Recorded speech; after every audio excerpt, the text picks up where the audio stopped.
प्यारे दोस्तों, नमस्कार। दोस्तों, आज जीवन के विषय में बात करते हैं। इंसान के जीवन में बहुत सी पीड़ा, बहुत से कष्ट हैं। ऐसा इंसान खोजना कठिन है जो ठीक से जी रहा हो। ऐसा इंसान भी खोजना बहुत कठिन है जो जीवन में आनंद का और धन्यता का अनुभव कर रहा हो। यदि हम स्वयं से पूछें या किसी अन्य से पूछें तो यह जानना कठिन होगा कि किसी ने जीवन को इस भांति अनुभव किया हो कि वो फिर से उसी जीवन में आने की लालसा रखता हो।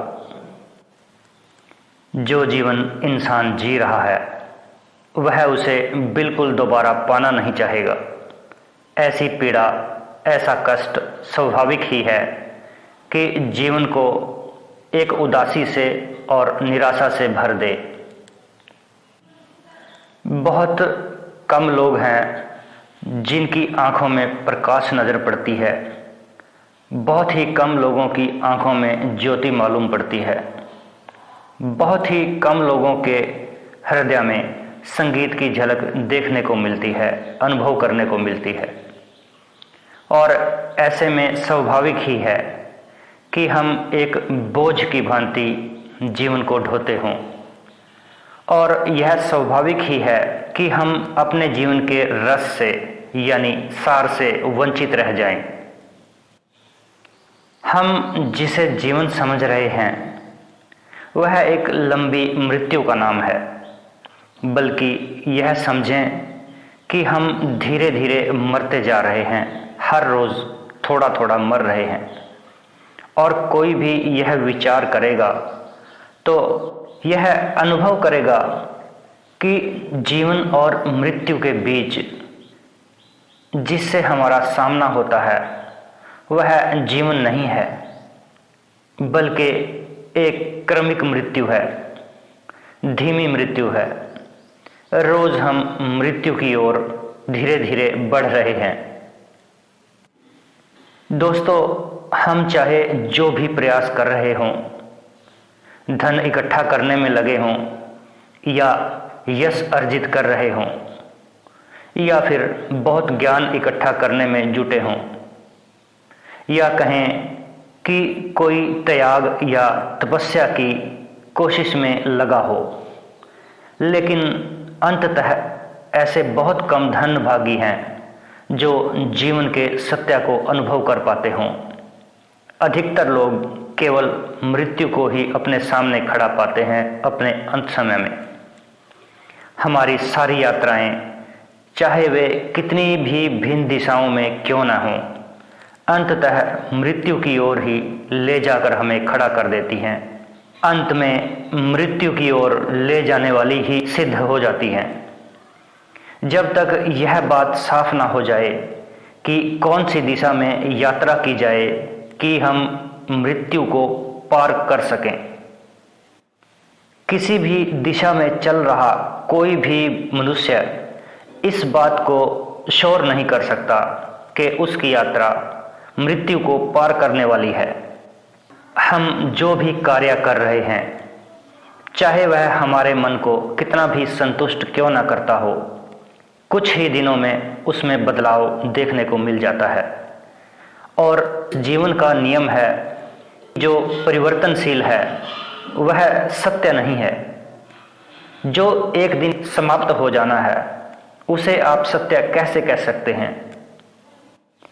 जीवन की कितनी भी गूढ़ समस्या हो या कितना भी प्रसन्नता भरा रहस्य क्यों ना हो, कुछ ही समय के बाद वह बदल जाता है, सामान्य लगने लग जाता है। मन में विचार आते हैं, चले जाते हैं। जो विचार आया है कुछ ही देर में वह चला जाएगा, उसकी जगह दूसरा विचार आकर खड़ा हो जाएगा। इसी प्रकार इंसान का यह जीवन बीतते बीतते अंत में पाता है कि मृत्यु सामने आ खड़ी हुई है और उसने जीवन के सत्य को जाना ही नहीं है। जरूरी है यह बात कि हम जो भी कार्य कर रहे हैं तपस्या कर रहे हैं, व्रत कर रहे हैं या कोई धार्मिक कार्य में लगे हैं, उसमें हमारे मन की अंदर की गहराइयों में जो भी हमें अनुभव हो रहे हैं, उन अनुभवों की तरफ हम ध्यान रखें और अपना ध्यान अंतर की गहराइयों में उतारते जाएं।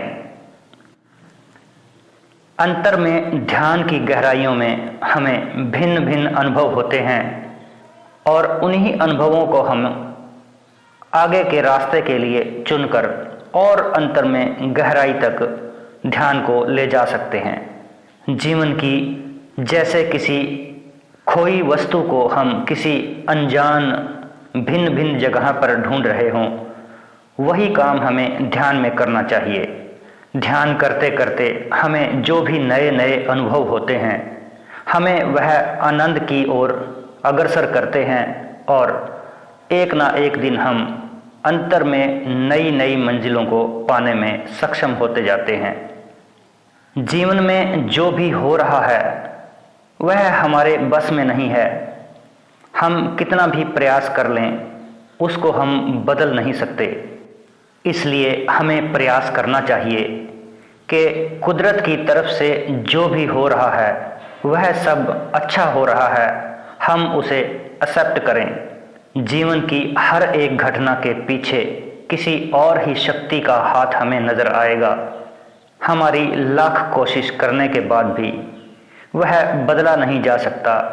यह समय परिवर्तनशील है और इसमें कौन परिवर्तन कर रहा है, यह पर्दे के पीछे की बात है। आज इतना ही। बहुत बहुत धन्यवाद।